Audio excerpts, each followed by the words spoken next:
ವಸ್ತುವಿನ ವಿಶಿಷ್ಟ ಸ್ಥಿತಿಯಿಂದ ಅಥವಾ ಸ್ಥಾನದಿಂದಾಗಿ ಅದರಲ್ಲಿ ಯಾವ ಶಕ್ತಿಯು ಸಮಾವಿಷ್ಟವಾಗಿರುತ್ತದೆಯೋ ಅದಕ್ಕೆ ಸ್ಥಿತಿಜನ್ಯ ಶಕ್ತಿ ಎನ್ನುತ್ತಾರೆ. ಈ ಶಕ್ತಿಯು ಸಾಪೇಕ್ಷ ಇರುತ್ತದೆ ಮತ್ತು ಪೃಷ್ಠಭಾಗದಿಂದ ವಸ್ತುವಿನ ಎತ್ತರವು ಹೆಚ್ಚಾದರೆ ಅದು ಹೆಚ್ಚಾಗುತ್ತಾ ಹೋಗುತ್ತದೆ. m ದ್ರವ್ಯರಾಶಿಯ ಮತ್ತು ಪೃಥ್ವಿಯ ಪೃಷ್ಠಭಾಗದಿಂದ ದಷ್ಟು ಎತ್ತರದ ಮೇಲಿರುವ ವಸ್ತುವಿನ ಗುರುತ್ವದ ಸ್ಥಿತಿಜನ್ಯ ಶಕ್ತಿಯು mgh ಇರುವುದು.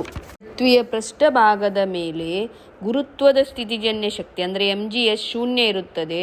ಇದು ಕೇವಲ ಗ್ರಹಿತ ಮಾಡಿರುವುದಷ್ಟೇ, ಅದು ಶೂನ್ಯ ಇರುವುದಿಲ್ಲ.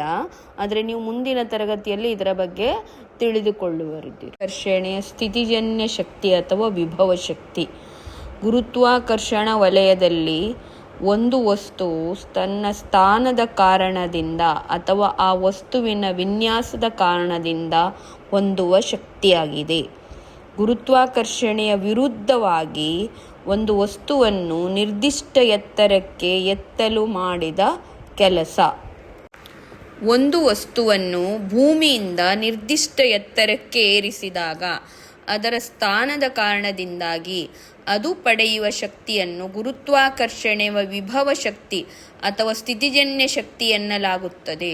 ವಸ್ತುವನ್ನು ಗುರುತ್ವಾಕರ್ಷಣೆಯ ವಿರುದ್ಧ ಮೇಲೆತ್ತಲು ನಾವು ಮಾಡಿದ ಕೆಲಸವು ಆ ವಸ್ತುವಿನಲ್ಲಿ ಸ್ಥಿತಿಜನ್ಯ ಶಕ್ತಿ ಅಥವಾ ವಸ್ತುವಿನ ವಿನ್ಯಾಸದಿಂದಾಗಿ ಅದು ವಿಭವ ಶಕ್ತಿಯಾಗಿ ಸಂಗ್ರಹವಾಗುತ್ತದೆ.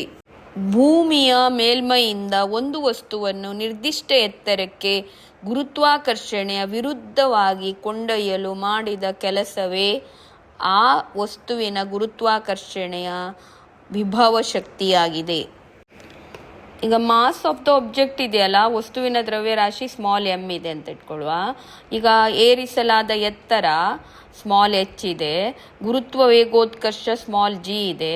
ಆಗ ವಸ್ತುವನ್ನು ಎತ್ತಲು ಬೇಕಾದ ಕನಿಷ್ಠ ಬಲವು ಅದರ ತೂಕಕ್ಕೆ ಸಮಾನವಾಗಿರುತ್ತದೆ. ಅಂದರೆ F ಸಮ m ಗುಣಿಸು g ಆಗಿರ್ತದೆ.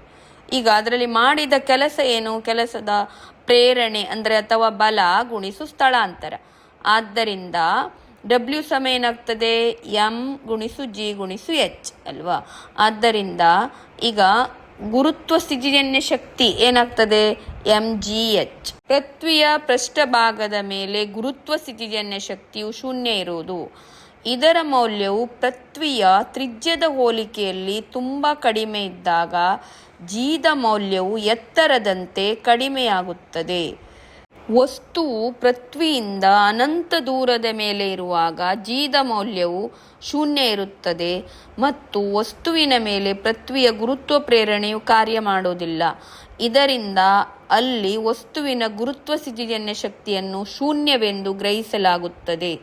ಭೂಮಿಯ ಮೇಲ್ಮೈಯಿಂದ ಬಹಳ ಎತ್ತರದಲ್ಲಿರುವ ವಸ್ತುಗಳಿಗೆ, ಉದಾಹರಣೆ ಉಪಗ್ರಹಗಳು, ನಾವು ಈ ಕೆಳಗಿನ ಸೂತ್ರವನ್ನು ಬಳಸುತ್ತೇವೆ.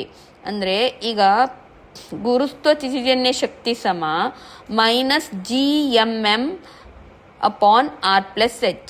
ಈಗ ಕ್ಯಾಪಿಟಲ್ G ಇದರಲ್ಲಿ ವಿಶ್ವ ಗುರುತ್ವ ಸ್ಥಿರಾಂಕ ಇದೆ, ಕ್ಯಾಪಿಟಲ್ M ಇದೆಯಲ್ಲ ಭೂಮಿಯ ದ್ರವ್ಯರಾಶಿ ಇದೆ, ಸ್ಮಾಲ್ m ವಸ್ತುವಿನ ದ್ರವ್ಯರಾಶಿ ಇದೆ, ಕ್ಯಾಪಿಟಲ್ R ಭೂಮಿಯ ತ್ರಿಜ್ಯ ಇದೆ, ಸ್ಮಾಲ್ h ಮೇಲ್ಮೈಯಿಂದ ಇರುವ ಎತ್ತರ ಇದೆ, r+h ಇದೆಯಲ್ಲ ಭೂಮಿಯ ಕೇಂದ್ರದಿಂದ ವಸ್ತುವಿಗೆ ಇರುವ ಒಟ್ಟು ದೂರ ಇದೆ.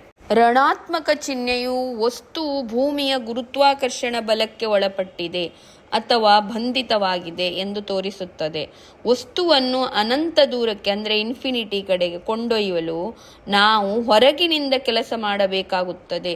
ವಸ್ತುವು ಭೂಮಿಗೆ ಹತ್ತಿರ ಬಂದಂತೆ ಅದರ ವಿಭವ ಶಕ್ತಿಯು ಕಡಿಮೆಯಾಗುತ್ತದೆ, ಹೆಚ್ಚು ಋಣಾತ್ಮಕವಾಗುತ್ತದೆ. mgh ಮತ್ತು -gmm ಅಪಾನ್ r+h ಗಿರುವ ವ್ಯತ್ಯಾಸ. ವಸ್ತುವು ಭೂಮಿಗೆ ಹತ್ತಿರವಿದ್ದಾಗ ಅಂದರೆ h ಬಹಳ ಚಿಕ್ಕದಿದ್ದಾಗ ಗುರುತ್ವ ವೇಗೋತ್ಕರ್ಷವು ಸ್ಥಿರವಾಗಿರುತ್ತವೆ ಎಂದು ಭಾವಿಸಿ ನಾವು mgh ಬಳಸುತ್ತೇವೆ. ಆದರೆ ಬಾಹ್ಯಾಕಾಶದಂಥ ಹೆಚ್ಚಿನ ಎತ್ತರದಲ್ಲಿ ಈ -gmm r+h ಸೂತ್ರವೇ ಹೆಚ್ಚು ನಿಖರವಾದುದು.